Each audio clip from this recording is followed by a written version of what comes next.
Michael মিলারের নেতৃত্বে ambassador Michael মিলারের নেতৃত্বে you ডেলিগেশনে মানে 7 member states and the EU delegation called on the Prime Minister, Honorable Prime Minister this afternoon.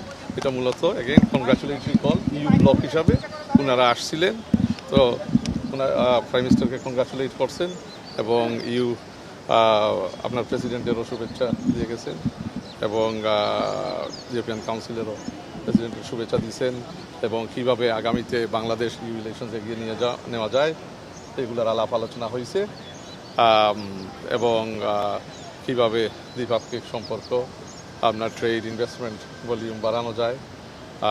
European union আপনারা জানেন is an important development partner of Bangladesh.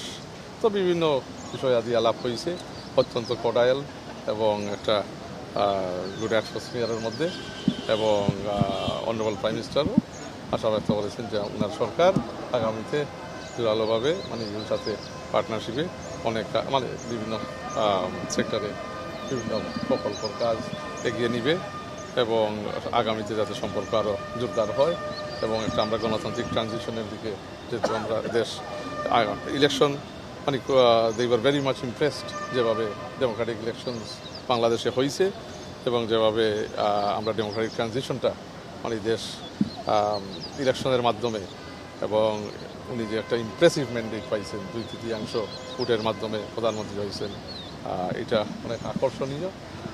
বিশ্বজুড়ে আপনারা জানেন মানে যে মানে এত বড় ম্যান্ডেট নিয়ে ডেমোক্রেটিক ট্রানজিশনের হওয়ার পরে মানে একটা সুস্থ মানে নিরপেক্ষ ইলেকশনের মাধ্যমে এত বড় ম্যান্ডেট নিয়ে প্রধানমন্ত্রী আসছেন এবং বাংলাদেশের দিকে একটা নতুন সম্পর্ক করতে সবাই মানে একটা তাকিয়ে আছে, সবাই করতে চায়।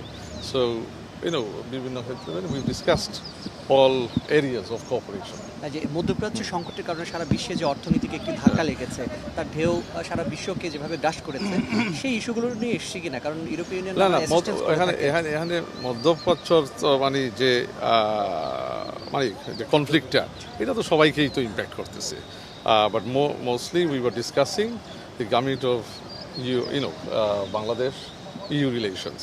তো বাংলাদেশ ইউ বিজনেস ফোরামটা কীভাবে আবার এইটা রিইনিশিয়েট করা যায়, এটার একটা জোরদার জায়গায় নিয়ে যাওয়া যায় এবং ওনারা মনে করেন honourable prime minister Tarique Rahman সাহেব ইজ এ স্ট্রং লিডার, একটা বড় ডেমোক্রেটিক ম্যান্ডেট নিয়ে আসছেন। So he is in a good position to lead and restart this initiative. তো প্রাইমারিলি এইসব বিষয় আদি নিয়েই তো আলোচনা হয়েছে। আমরা একটা বিষয় দেখছি যে প্রধানমন্ত্রী ইউরোপিয়ান স্টাইলে এই দেশটাকে পরিচালনা করার জন্য চেষ্টা করছেন, এই বিষয়ে তারা না ইউরোপিয়ান স্টাইলে চেষ্টা করছেন উনি বাংলাদেশের মানুষের পক্ষে বাংলাদেশের মানুষের ইন্টারেস্টে যে জিনিসগুলো প্রয়োজন এই দেশকে এগিয়ে নিতে যে জিনিসগুলো প্রয়োজন এই পদক্ষেপগুলো উনি নেবেন। ওইটা কোন স্টাইলে? এটা বাংলাদেশের স্টাইলে উনি করবেন। উনি ওনার স্টাইলেই যে ম্যান্ডেট মানুষ দিছে যে প্ল্যান উনি বলছেন ওই প্ল্যানের দিক দিয়েই উনি বাংলাদেশকে এগিয়ে নেবেন।